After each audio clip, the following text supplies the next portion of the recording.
Good evening everyone.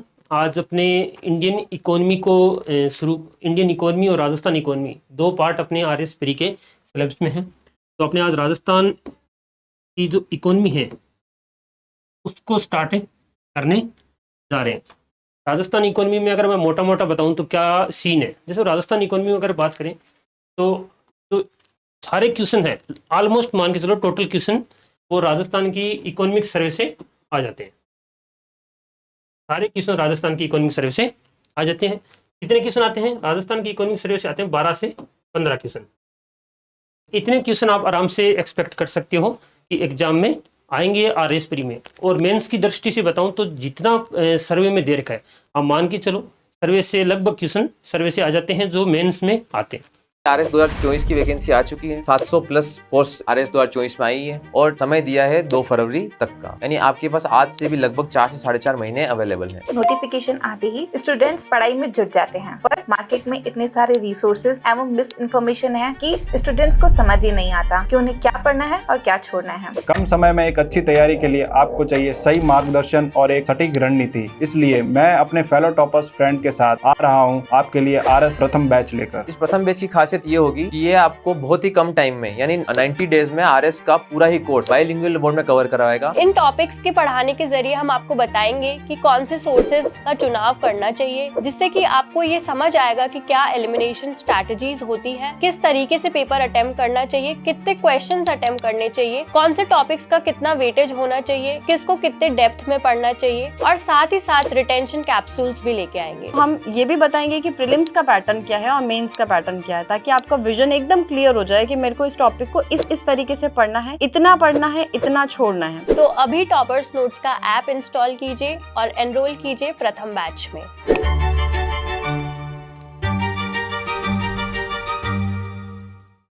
तो अपने इसी टॉपिक को शुरू कर रहे हैं राजस्थान की इकोनॉमिक सर्वे को।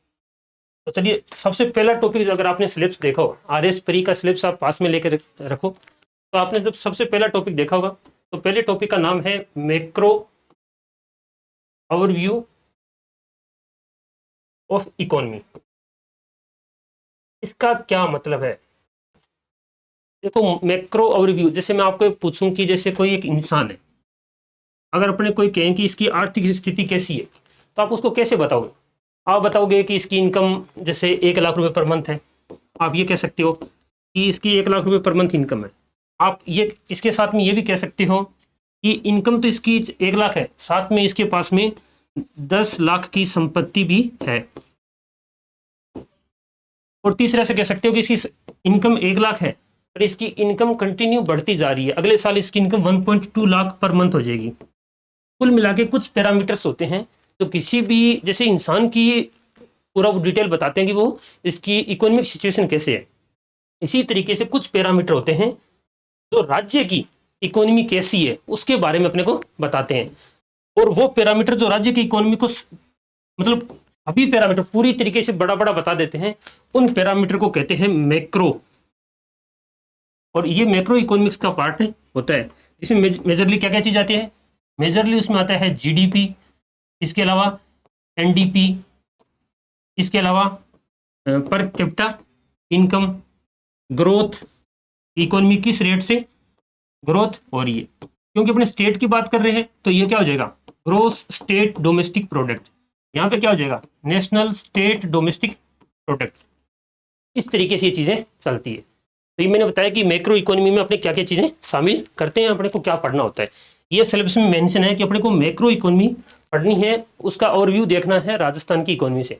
आप मान के चलो कि एग्जाम में 2 प्रश्न यहाँ से लगभग आते हैं। क्वेश्चन कैसे आते हैं? क्वेश्चन डायरेक्ट फैक्चुअल आते हैं, डायरेक्ट आपको याद होना चाहिए डाटा, और डाटा याद होंगे तो आपको तुरंत उसका आंसर आराम से आ जाएगा। तो सबसे पहले अपने स्टार्ट करते हैं।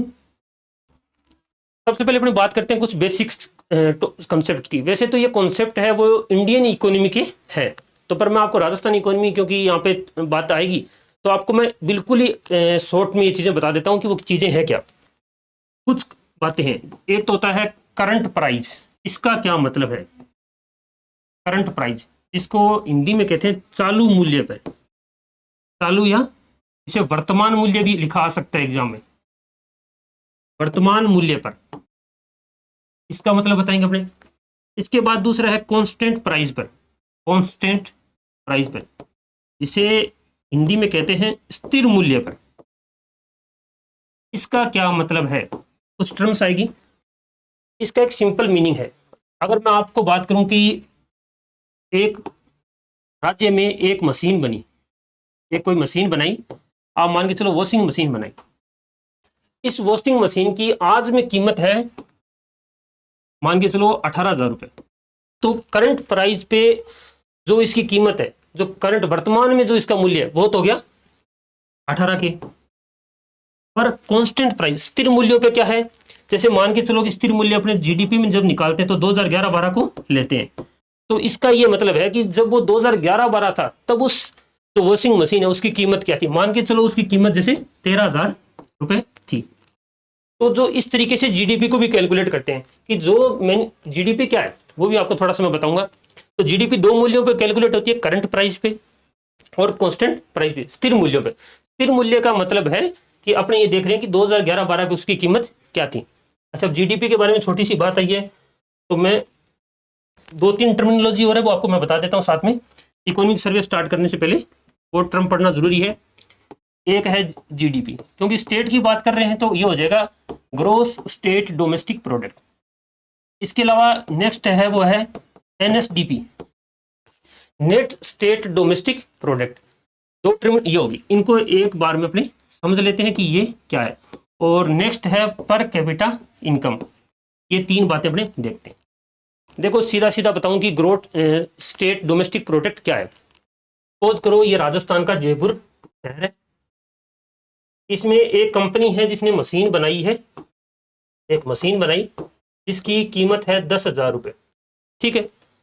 इसी जयपुर में एक बैठा एक आदमी है और उसने वो क्या करता है कि फोन पे लोगों को एडवाइस देता है हेल्थ से रिलेटेड, स्वास्थ्य, एक तरीके से डॉक्टर है वो, और वो फोन पे एडवाइस देता है, सेवाएं प्रोवाइड करवाता है, और वो सेवाएं कुल मिला के वो 5,000 रुपये की सेवाएं देता है। तो अगर अपने पूछेंगे इस पर्टिकुलर इवेंट की कितनी जीएसडीपी होगी, तो ये होगी 15,000। मतलब सेवा प्लस में वस्तुओं का मूल्य, जो एक राज्य के, अभी जयपुर है, आप जयपुर को पूरे राजस्थान में ले जाओ तो इस टाइम वो क्या हो जाएगा, ग्रोस स्टेट डोमेस्टिक प्रोडक्ट। एक राज्य के अंतर्गत जितनी भी वस्तुएं और सेवाएं हैं उनका मार्केट मूल्य क्या है, वो क्या हो जाएगा, जीएसडीपी हो जाएगा। ये बात आपको क्लियर होगी। अच्छा, अब आप एनएसडीपी क्या है, एनएसडीपी है net state domestic product. Suppose करो आपने, मैंने कहा कि ये मशीन बनाई जिसकी कीमत है 10,000 रुपये। एक मशीन आपने बनाई थी जिसकी कीमत है 10,000 रुपये।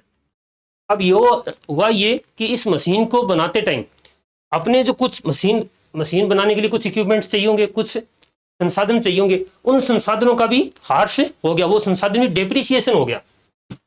इंग्लिश में उसको कहते हैं कि इसका डेप्रिसिएशन हो गया, और हिंदी में उसको कहते हैं हार्श हो गया। जैसे कोई मशीन है, ठीक है, तो अगर आज कोई वो चीज़ पर्टिकुलर कोई प्रोडक्ट बनाने में काम आती है तो वो हो सकता है 10-15 साल ही चले। 10-15 साल बाद में अपने को उसके लिए या तो उसकी रिपेयरिंग करवानी पड़ेगी या उसको नया लेना पड़ेगा।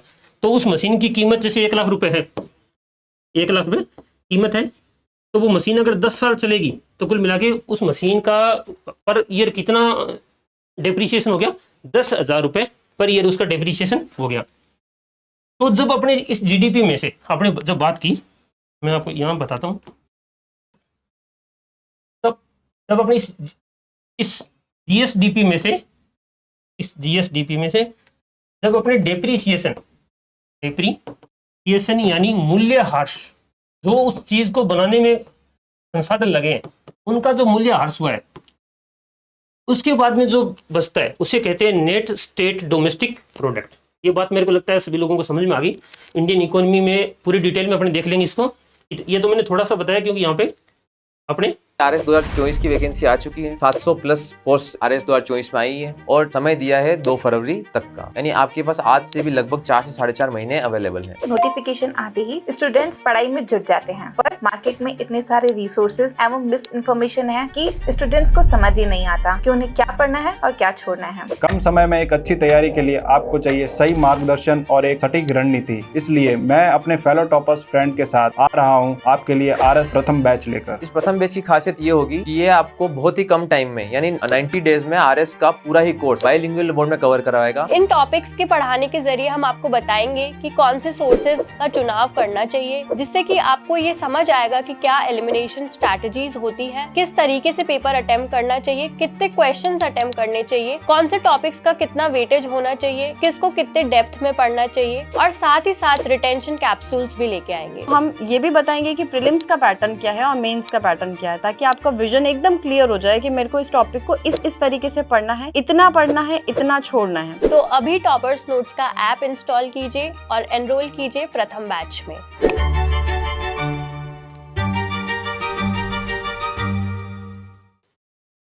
इनके बारे में पढ़ना पड़ेगा। नेक्स्ट है पर कैपिटा इनकम। ये क्या होती है? ये होती है कि आप एनएसडीपी को कैलकुलेट कर लीजिए, एनएसडीपी जो भी बताई मैंने, और उसको डिवाइड कर दीजिए पॉपुलेशन से, जनसंख्या से डिवाइड कर दीजिए उस राज्य की। और जनसंख्या कब की लेनी है? मिड ईयर की, साल के बीच की अपने को जनसंख्या लेनी है, मिड ईयर की। बस ये इतने ही पॉइंट इसमें है। अब अपने बात करते हैं डायरेक्ट फैक्ट्स पे जिनको आपको कवर करना है। तो चलिए शुरू करते हैं। ये फैक्ट्स आपको याद रखने हैं और मैं बता दूंगा कि कौन से फैक्ट्स पूरी तरीके से याद रखने। पूरी तरीके से मतलब आपको लाइन एग्जैक्ट ऐसा डाटा होना चाहिए, और कुछ फैक्ट्स आपको मोटे मोटे याद रखने हैं ताकि आपको एक आइडिया है। सबसे पहले अपने बात करते हैं स्टेट जीएसडीपी की, ग्रोस स्टेट डोमेस्टिक प्रोडक्ट की। आपको मोटा मोटा आइडिया याद रखना है कि gross state domestic product 15.2 lakh crore है। ये कौन से मूल्यों पर है? ये है चालू मूल्यों पर, चालू मूल्यों पर, या कह सकते हैं करंट प्राइस पर। करंट प्राइस पर state gross state domestic product कितना है? 15.2 लाख करोड़ है। अच्छा, ग्रोथ क्या है? ग्रोथ मतलब पर ईयर कितने उसका वृद्धि दर जिसे कहते हैं। वृद्धि दर कितनी है? तो वृद्धि दर है 12.56%, 12.56% या 12.56% इसकी वृद्धि दर है। ये है करंट प्राइस पे, चालू मूल्यों पे बातें हो रही है। ये दो डाटा, इसमें से आपको जो ये डाटा है, इस डाटा को एग्जैक्ट याद रखना है आपको। इस डाटा 12.56, तो 12.56 आपको याद होना चाहिए कि चालू मूल्यों पे। ये जो डाटा है ऊपर वाला, ये आपको अप्रोक्सीमेट याद रखना है। 15.2, 15 लाख करोड़ की जीडीपी राजस्थान की है, जीएसडीपी। तो आपको मेंस में भी काम आएगा, प्री में ऐसा क्वेश्चन तो नहीं आएगा पर परसेंट ये आ सकता है कि ग्रोथ कितनी है। उसके बाद में अपने बात करते हैं, एक छोटा सा कॉन्सेप्ट और है जो अपने आगे बढ़ने से पहले जरूरत पड़ेगी, वो है जीवीए, ग्रोस वैल्यू एडेड, सकल मूल्य वृद्धि, सकल मूल्य वृद्धि। और इसको अपने कह सकते हैं ग्रोस वैल्यू एडेड। सिंपल सी चीज है कि क्या होता है जीवीए। देखो जीवीए बहुत ही सिंपल चीज है। सपोज करो आप 100 रुपए का मिल्क लेके आए, 100 रुपए का मिल्क लेके, कुछ कोकोनट के पाउडर, कुछ काजू किशमिश ये सब चीजें लेके आए, और आपने इन सबको मिला के और प्लस में इन सबको फ्रीज में रखा। ठीक है, फ्रीज में रखा और आपने इनकी आइसक्रीम बना ली, और आइसक्रीम की आपने टोटल मान के चलो 10 बार बना ली, तो 10 आइसक्रीम आपने बनाई, और एक की कीमत है मार्केट में 20 रुपये, 200 रुपये की आइसक्रीम बना ली। अपना इन्वेस्टमेंट कितना हो? सपोज करो 100 रुपये का मिल्क था, 10 रुपये का उसमें ये चीज़ें डाल दी, 5 रुपये अपने सपोज करो लाइट के खर्चा हो गया। कुल मिला के अपने 115 रुपये लगाए और अपने को मिले कितने? 200 रुपये। अब क्या हुआ? 115 रुपये तो लगे, 200 रुपये बन गए, तो कुल मिला के 200 माइनस 115 यानी 85 रुपये की अपने वैल्यू ऐड कर दी, मूल्य में वृद्धि कर दी इस सब प्रोडक्ट के। इन चीज़ों को मिला के अपने जो इस टोटल प्राइस है उसमें अपने 85 रुपये की वैल्यू एडिशन कर दिया। तो ये होता है जीवीए। मोटा मोटा आपको याद है, इस आगे पूरा डिटेल है वो इंडियन इकोनॉमी में है, पर आपको मोटी मोटी बात मैंने बता दी। अब अपने बात करते हैं जो डाटा जो आपको बिल्कुल एग्जैक्ट याद रखने हैं, जीवीए में कौन से सेक्टर का कितना योगदान है? तो अपने 3 सेक्टर हैं। सबसे पहले अपने बात करते हैं कृषि की, एग्रीकल्चर लिख रहा हूं मैं शॉर्ट में। नेक्स्ट है इंडस्ट्री की, इंडस्ट्री सेक्टर, इसे कह सकते हैं अपने उद्योग क्षेत्र, उद्योग क्षेत्र का योगदान। इस टेबल को आप बिल्कुल सेम टू सेम जैसे मैं बना रहा हूं वैसे रट्टा मारने की ट्राई करना, तभी याद रहेगी, और इसको याद रखना ही पड़ेगा, बहुत काम आएगी प्री और मेंस में। प्री में तो डायरेक्ट क्वेश्चन आते हैं इससे कि किसका, प्री में तो हर बार लगभग एक क्वेश्चन फिक्स है, यहाँ से एक क्वेश्चन यहाँ से फिक्स है, इंपॉर्टेंट, आप इसको लगा सकते हो प्री के अकॉर्डिंग, और मेंस में ये आंसर लिखने के काम आता है। तीसरा सेक्टर कौन सा है? सेवा क्षेत्र, या जिसे कह सकते हैं service sector. 3 sector mainly economy के माने जाते हैं, एग्रीकल्चर, इंडस्ट्री और सर्विस, कृषि, उद्योग और सेवा। अच्छा, इनके डाटा आपको मैंने 2 टेबल क्यों बनाई है? क्योंकि डाटा इसमें कंफ्यूजन होती है, इसमें कभी इंडिया का पूछता है, कभी राजस्थान का पूछना है। तो मेरा मानना है कि डाटा दोनों का साथ रखो याद, दोनों राजस्थान और इंडिया दोनों का डाटा साथ याद रखोगे तो याद रखना इजी होगा, कंफ्यूजन क्रिएट बिल्कुल नहीं होगी। तो ये है राजस्थान का और ये है इंडिया के डाटा। कुल मिला के सपोज करो अपने 100 रुपये की वैल्यू एडिशन हुई, तो उसमें किस क्षेत्र का कितना रोल है वो अपने देख रहे हैं। 100 रुपये वैल्यू एडिशन हुई इकोनॉमी में, उसमें से किस क्षेत्र ने कितना योगदान दिया। सबसे पहले अपने बात करते हैं एग्रीकल्चर की। एग्रीकल्चर का योगदान है 26.72%, 76.72% योगदान एग्रीकल्चर का है। नेक्स्ट इंडस्ट्री का, उद्योग क्षेत्र का 28.21% इसका योगदान है। नेक्स्ट सेवा क्षेत्र 45.07%। अच्छा, अब कोई कहेगा कि मैं 26, 28, 45 ऐसे याद रख लूँ क्या? आप इसको पूरा ही रखें याद, क्योंकि पीछे अगर पेपर देखोगे 2000 पीछे वाले परी का, इससे पीछे वाली परी का, तो एग्जैक्ट डाटा पूछता है कि एग्जैक्ट बताओ कौन से कितने परसेंट है। तो आप इस डाटा को पूरा एग्जैक्ट याद रखें कि जो जितना लिखा है। अब क्योंकि कन्फ्यूजन क्रिएट होती है तो आप इंडिया का भी साथ में याद रखें, 17.66, 77.62 और नेक्स्ट है 54.87, सॉरी 72, ये डाटा है। कुल मिला के अगर आपको मैं मोटी मोटी बात बताऊं तो इंडिया लेवल पे अगर 100 रुपये आ रहे हैं तो उसमें से 17 रुपये वैल्यू एडिशन खेती से हो रहा है, और राजस्थान में बात करें तो ये 26 रुपये हो रहा है। तो 10 रुपये का 10% का लगभग फर्क है। अगर आप यहाँ से नोट करोगे तो ये 10% सारा कहाँ चला गया? यहाँ चला गया। बाकी बीच वाले उद्योग का लगभग दोनों में राजस्थान और इंडिया लेवल पे सेम सा ये कंट्रीब्यूशन है, पर कंट्रीब्यूशन जो एग्रीकल्चर का इंडिया में कम है वो कहीं ना कहीं सर्विस सेक्टर की तरफ शिफ्ट हो गया। अपने देखते भी हैं राजस्थान में इतना सर्विस सेक्टर मजबूत है नहीं है एज कम्पेयर टू जितना इंडिया में है, बेंगलोर वगैरह जैसे अब है सर्विस सेक्टर के, और एग्रीकल्चर का ये योगदान है। अच्छा, ये सब डाटा कौन से प्राइस पे है, कौन से प्राइस पे अपने वैल्यू एडिशन देख रहे हैं? ये सारे डाटा है चालू मूल्य पे, करंट प्राइस पर, करंट प्राइस पर ये सब है।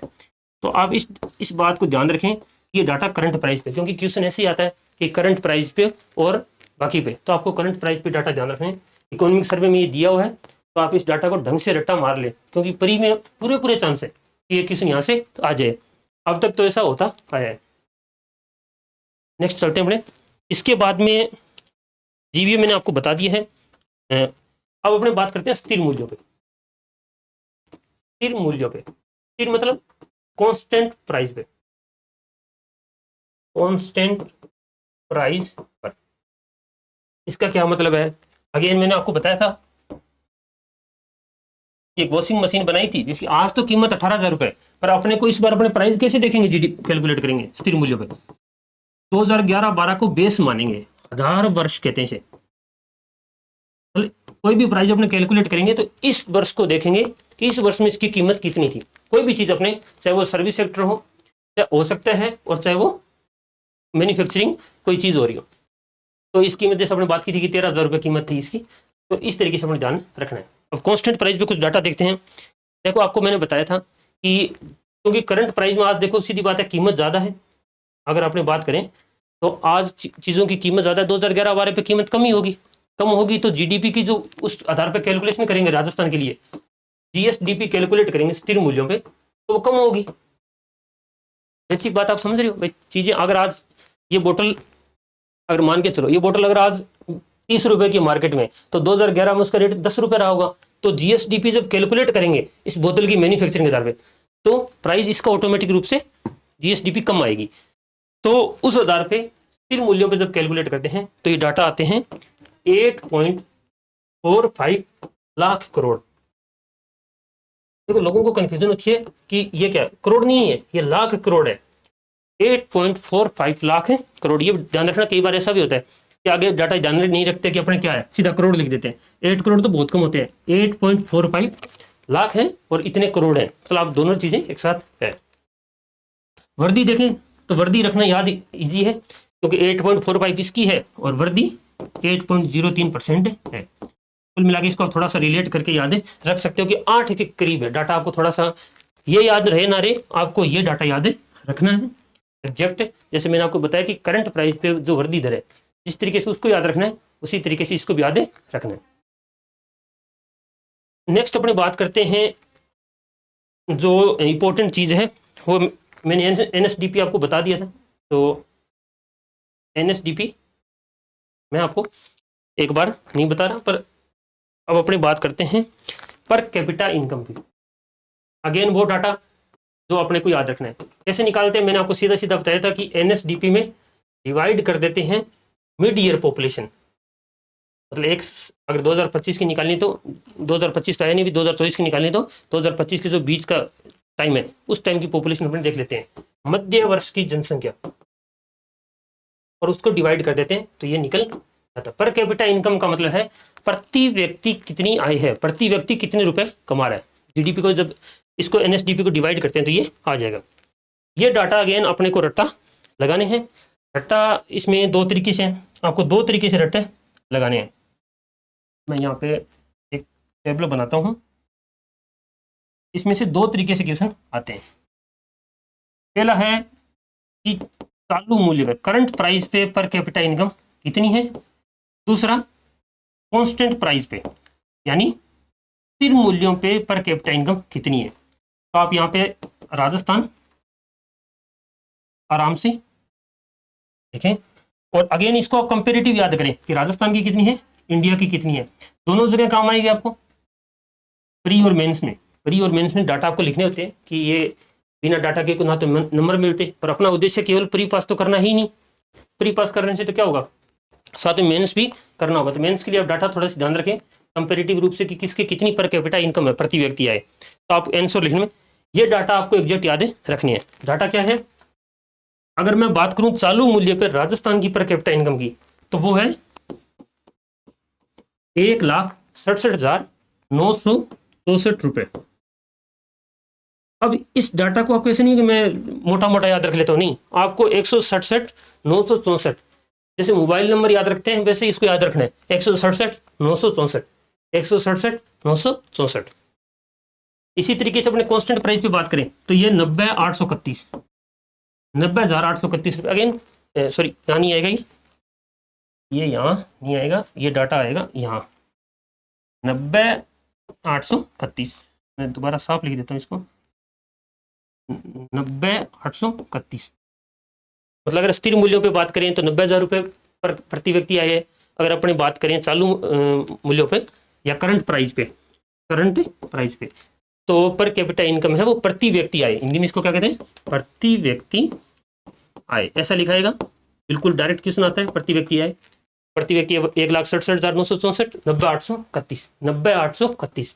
ये डाटा आपको डायरेक्ट याद रखने, इतने रुपए, ये सब डाटा रुपए में है। कुल मिलाकर एक व्यक्ति 90,000 रुपये कमाता है अगर 2011-12 के हिसाब से सोचें तो, और 1.5 लाख रुपये 1,67,000 रुपये कमाता है अगर अपनी बात करें आज के हिसाब से। तो अब आपको इंडिया का पूरा एग्जैक्ट याद नहीं रखना, पर इंडिया का आपको मोटा मोटा डाटा याद रखना है। कैसे कि इंडिया के प्रति व्यक्ति अगर इंडिया लेवल पे बात करें तो 1.84 लाख है, और अगर अपनी बात करें स्थिर मूल्यों पे तो यह 1,06,000। तो मोटा मोटा को ध्यान रखना है कि आप इस बात से आप क्या सोच सकते हो कि आप कह सकते हैं कि राजस्थान है वो प्रति व्यक्ति आय में इंडिया से पीछे है, चाहे चालू मूल्यों पे बात कर लो चाहे स्थिर मूल्यों पे बातें कर लो। तो ये था मोटा मोटा जो आपको मैंने बताया, ठीक है। जो चीज़ें अपने इसमें क्या क्या कंप्लीट होगी वो एक बार मैं आपको समराइज करा दूँ। मैंने आपको बता दिया है कि NSDP कितना है, इसके बाद मैंने आपको बताया कि पर कैपिटा इनकम कितना है, उसके बताया कि GVA में तीनों सेक्टरों का योगदान कितना है, कृषि, उद्योग और सेवा, ठीक है। और ये अपने किस प्राइस पे कैलकुलेट करते हैं, आजकल जो आ रहा है वो चालू मूल्यों पे आ रहा है, ये अपने चालू मूल्यों पे बातें की। फिर मैंने आपको GSDP बताया कि GSDP क्या होता है। GSDP में से ही डिप्रिसिएशन माइनस करते हैं, मूल्य ह्रास माइनस करते हैं, तो NSDP आता है, ये मैंने आपको बताई। कुल मिला के इतनी बातें हैं। मैक्रो इकोनॉमी में थोड़ा कुछ चीज़ें और हैं जो मैक्रो इकोनॉमी में शामिल होती है, वो अपने बाद के लेक्चर में करेंगे। Thank you very much for watching us.